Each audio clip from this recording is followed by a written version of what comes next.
Hello and welcome to this week's Why Football podcast with me, Michael Dryden, and Etches Adokru. Etches, how are you? Yeah, not too bad, mate. Been struggling to sleep in the heat recently. It's been quite tough. I've returned to the gym recently. Oh, yeah, looking trim. Dryden was trying to fire a shot there. But yeah, no, I've returned to the gym, which has been pretty good. Really weird vibe, like, obviously, because of COVID and stuff. So a lot of disinfecting, a lot of cleaning of gear. Yeah, it's not been too bad, but it is a bit inconvenient. And you do wonder if everyone's sticking to it. Exactly. There's no one there patrolling my gym. Oh, really? There is at mine, you know. Oh, really? Yeah, they're really on it, yeah. But yeah. And then also I've booked tickets to see the Steve McQueen exhibition. Yeah, a little bit different. Yeah, it's a bit different. It's a little bit different, so I'm quite excited for that. The Tate. Yeah, that's pretty much it, really. How are you doing, Dryden? I'm good. I've been watching actually a bit of cricket recently. Watched the Sri Lanka series last week before. And this week I've been watching the England-Pakistan series whilst working from home.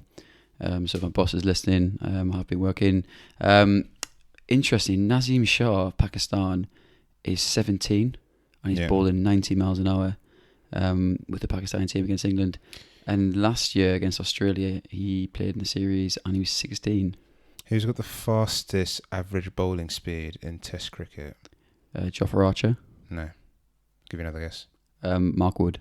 No. Pat Cummins. Nice one. Second He's place. Durham captain. Second place. Jofra Archer. Mitchell Starc. Oh, good. The Australians coming through. Want to go third place? Go on then. Let me guess. Jofra Archer. I don't know. I should have seen that coming. I believe third is Mohamed Amir.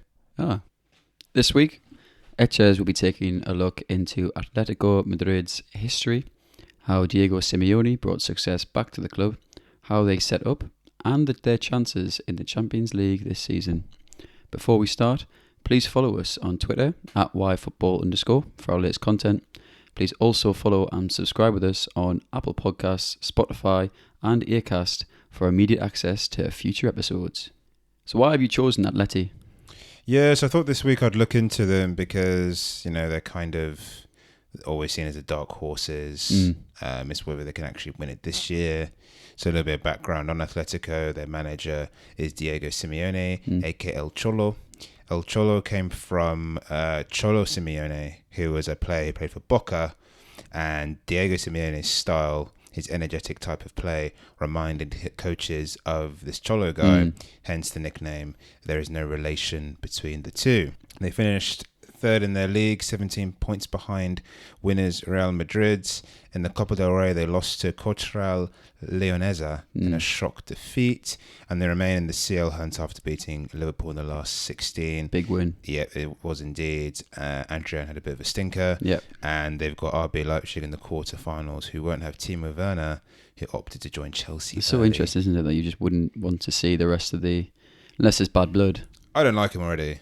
That would annoy me so much as a fan, because I get the point. The point is that, you know, he wants to integrate in Chelsea and all that sort of stuff. He was there at the FA Cup final. Yeah, they didn't win though, and you know he wants to hit the ground running. But I think a shot at the Champions League with the club, you know, that kind of brought you up, and they're a good team. You know, they could win it. They're unlikely. I just think it stinks. Yeah, it reminds me of Mario Götze when he left Dortmund to join Bayern. And he sat out. There wasn't like kind of a reason given why he didn't play, but he was sitting in the stands. I remember his flat cap on, watching as the team that brought him through ended up losing to Bayern Munich in the final. Heartbreaking stuff. Yeah, he was rumoured to be injured, but I'm not too sure about that one. So tell me a little bit about Atletico's history. Yes, Atletico Madrid are also known as the Los Colchoneros, which means the mattress makers. And Los Rojiblancos. Brilliant pronunciation, I have to say. I really did try my best there. And that also means the Red and Whites. They were founded in 1903 by 3 Basque students living in Madrid. They saw the club as the youth team of their parent club, which was Atletico Bilbao, hence the similar colours except the shorts. There's loads of rumours as to where the blue shorts came from. There was a rumour where they used to buy their kit from Blackburn, and Blackburn had blue shorts. No chance. But Allardyce got the flight over selling shorts in Madrid. Yeah, I'm not too sure about that one. But yeah, that's that rumour. Atletico are Spain's third most successful side after Barca and Real, winning the league title 10 times, most recently in 2014, 10 Copa del Reys, 2 League Super Cups, 3 Europa Leagues and 3 UEFA Super Cups, which is quite mad because that means that they won the Europa League and beat the Champions League winner each time. Yeah, I think exactly. Yeah, which is pretty impressive. I can't remember the teams. I know they beat Chelsea in one of them. Can't remember the rest, but yeah, that's fair play. And yes, as I've just mentioned, they've lost 3 Champions League finals. Heartbreak when Sergio scores. Yeah, you really wanted them to win, didn't you? Yeah. So yeah, that's quite sad. They have a big rivalry with Real Madrid in the Madrid derby every season. That rivalry started out due to Real buying all the smaller sides in the capital during the... No surprise there. Exactly, during the early 1900s, with Atletico Madrid being immune to that because they had funding from their feeder club, Athletic Bilbao. Fans from the defunct clubs were then drawn to the red and whites as they hated Madrid for taking their clubs. Well, Bilbao was actually partly formed by immigrants from Sunderland. Just thought I'd drop that one in there. Nice. Good to see the network spread across the globe. The 2 sides, Bilbao and Atletico Madrid, have seemingly done better than their parent. Yeah. But Getafe, Leganes, Rayo Vallecano and Alcorcon, that's it, are also Madrid. A lot of people don't know that. I spent a month there staying there and didn't get a chance to see any of the games because it was off season, but was interested to find out that these clubs actually exist in there. So there's quite a lot of football clubs that exist in Madrid. And as I touched on, the Sergio Ramos header in, I think it was the 93rd minute, it's a 2014 Champions League final. Godin scored first half, let it go, we're about to win it, and it's just heartbreaking. I mean, it's a fantastic header. Like, the technique and under the pressure that was there to just guide that header, into the corner. It was brilliant, but real heartbreak. How many Irish bars did you find in Madrid? Just one. Slept there. Atletico were mostly in Real's shadow, but they did have some good periods throughout their history, in particular the 70s, where they were the dominant side. After the turn of the century, however, they had a huge dip, getting relegated in 2000, having won the league title twice in the 90s, before gaining promotion back in 2002. After that, though, the side were mostly mid-table, finishing an average in 8th position until 2011, when Diego Simeone came in. After coming 5th in their first season with him, they haven't come lower than 3rd, winning the league title in 2014, making them a force to be reckoned with once more. I had absolutely no idea they were relegated. No, it's interesting. I do recall Atletico winning the league at the Camp Nou, though, with Barca fans applauding their achievement, because obviously they don't want Real to win it. And if they're not going to win it, then why not have someone like Atleti win it? Big for Simeone. So can you tell me a bit more about Diego Simeone?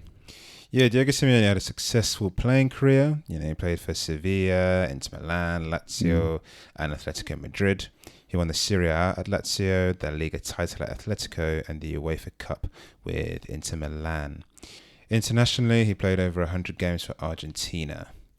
After hanging up his boots, he managed Racing Club, Estudiantes, River Plate, San Lorenzo, Cantina, Racing Club again, and then Atletico Madrid. Well done. Yeah, BBC or ITV, I can't remember which one, showed a repeat of the England-Argentina match in the 98 World Cup, which I was too young to really remember at the time. I'd never actually seen it before, like 90 minutes. Watched that through, and Simeone was instrumental in the middle. I actually thought he was a defender, but he was brilliant. Maybe I'm getting mixed up with Pochettino. How did he bring success back to Atletico Madrid? Well, Atletico Madrid's style is a bit controversial with some managers, depending on who you ask. Jurgen Klopp famously said after losing to them in the last 16 that they have the players to actually play real football with, rather than the football that they currently play. Indirect shot, 360 no-scope. Simeone's sides are renowned for being defensively compact and solid, working tirelessly off the ball and attacking quickly when they have it. When he first arrived, his emphasis was to make them more compact and reduce the number of goals conceded. He achieved this by using a 4-4-2 formation with a low block to allow opposition space and time in their own half and in the defensive areas and out wide. Once the ball went wide, they tended to press if the option was on, but the key was to remain intact and backing their defenders to win relevant aerial duels should the ball be crossed. When they attack using the fullbacks and the wide players to assist the strikers and rarely form attacks centrally, trying to attack at speed. Yeah, what you just said makes sense because Diego Godin was ever present in that team. So was Juan Miranda, Stefan Savic, or Jimenez. They're all very good in the air, very physical players. So it makes sense that they would try and force the other side to whip balls in so that they can hoover them up and get rid of them for the attack. Going back to that 2014 side again, I know I keep mentioning it, but I'm going back in again. Gabi and Thiago, I suppose, would be there too, would protect the centre-backs. So it makes sense again what you said, not going forward centrally. So we've often highlighted, how this resurgence under Simeone, they won the title, and you just mentioned how good that team was. But there are two other people that were instrumental in getting Atleti to where they were then and currently are now. One is Oscar Ortega and Mono Burgos. Oscar Ortega is the fitness coach there, and he is crucial to how Atleti play and perform in games. Atletico Madrid tend to lack possession, and therefore they need to be physically fit to defend and then to attack at speed when the ball is under their control. Yeah. Oscar is crucial to helping Atletico Madrid prepare physically for the tactics deployed by Simeone, and as a squad, they're known to be one of the fittest in Europe. Ortega uses very standardized methods in terms of training his players, but also a few unconventional ones as well. He has his famous summer training camps where players are said to be running over 14 hours in Spanish forests, which is said to be brutal, but key in helping them prepare for the season ahead.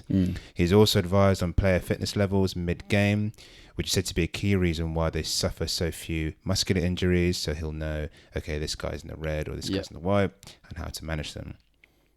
Mono Burgos plays a key role in setting up Atleti's set-piece strategies, which they're known to be very good at, both in attack and in defence. He also does a lot of general video analysis on the team and the opposition, spotting weaknesses, highlighting them to Simeone and the rest of the team. Yeah, I read an interview with Kieran Trippier, who spoke about Ortega at length and his training sessions and how it was a bit of a culture shock. I think Pochettino also likes to demand at Tottenham a level of fitness. Which team doesn't now? As I said, as I spoke about in the last podcast, actually, that with Atalanta, a lot of top teams now are playing with high intensity, either with a press or with kind of the explosive counter-attacking that you see with Simeone and constant pressure on the low block.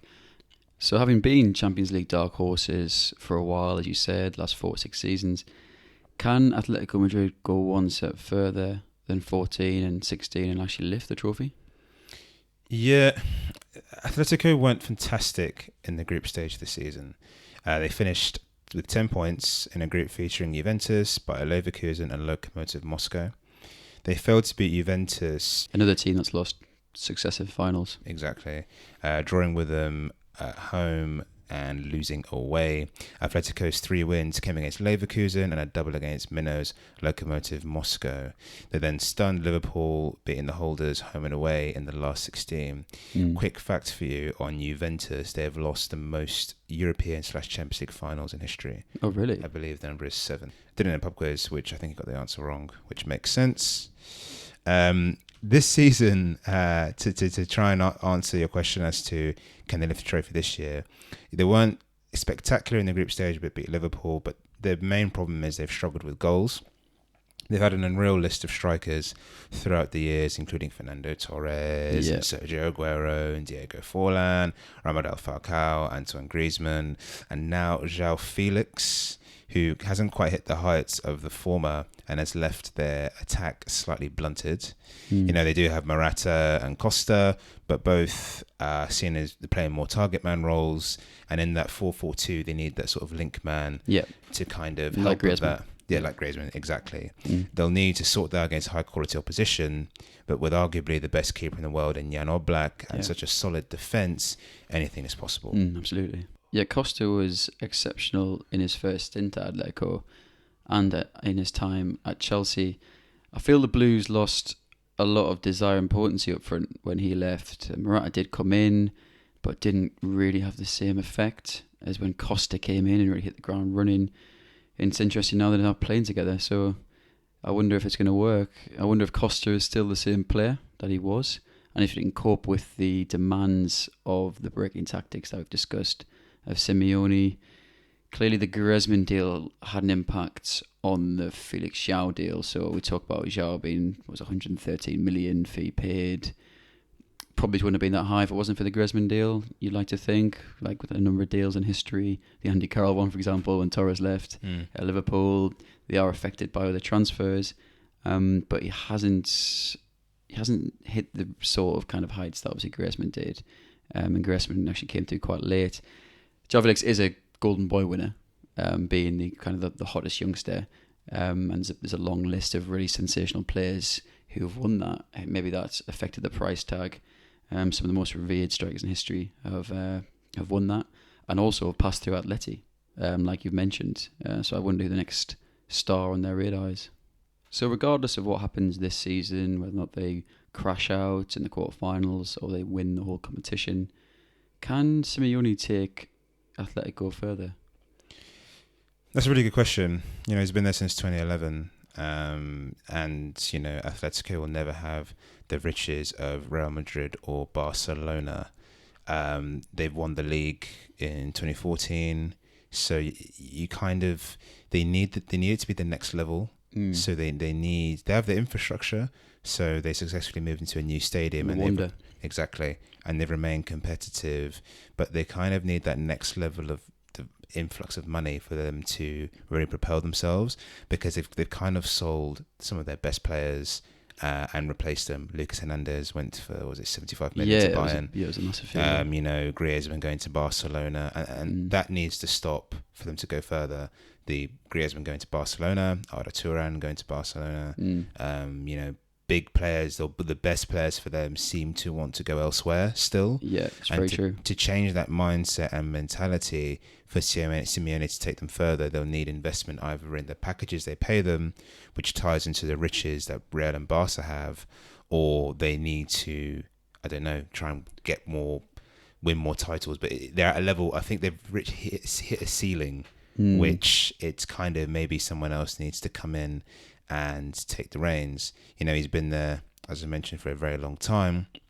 And also you kind of feel from Simeone's side is, you don't want to stay at a club for too long. Look at Eddie Howe, Bournemouth, where he stayed. It didn't go so well. Arsene Wenger. And, his stock, Eddie Howe and Wenger's stock is a lot lower than what it once was when they could have left at another time. You almost wonder what he's aiming for. They won the league, that whole comeback, is, if they don't win the Champions League, what is he really trying to target? Yeah, no, agreed. I think that's just it we touched on before in terms of Real and Barca. We've talked in previous pods about, clubs penetrating the Champions League, doing a certain number of spots. But actually in La Liga, you've got to penetrate arguably the two biggest footballing franchises in the world. Or two of the three if you bring Manchester United into that, but they're huge brands and their commercial revenue is so high.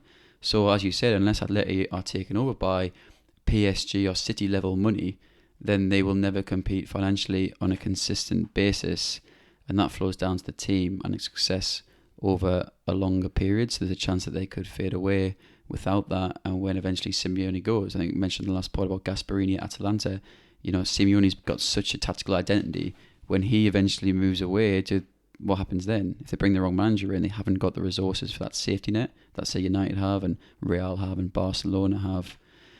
And with Simeone, Atleti are likely to be consistent favourites for third. As you said, they've finished third so many times in La Liga and have been fairly competitive in the Champions League.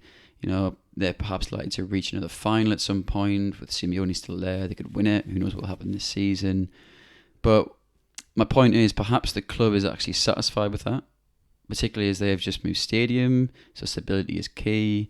The revenue from the Champions League is still going to be good as long as they get to the quarterfinals every year. Then they're still making good money, finishing third in La Liga, good money.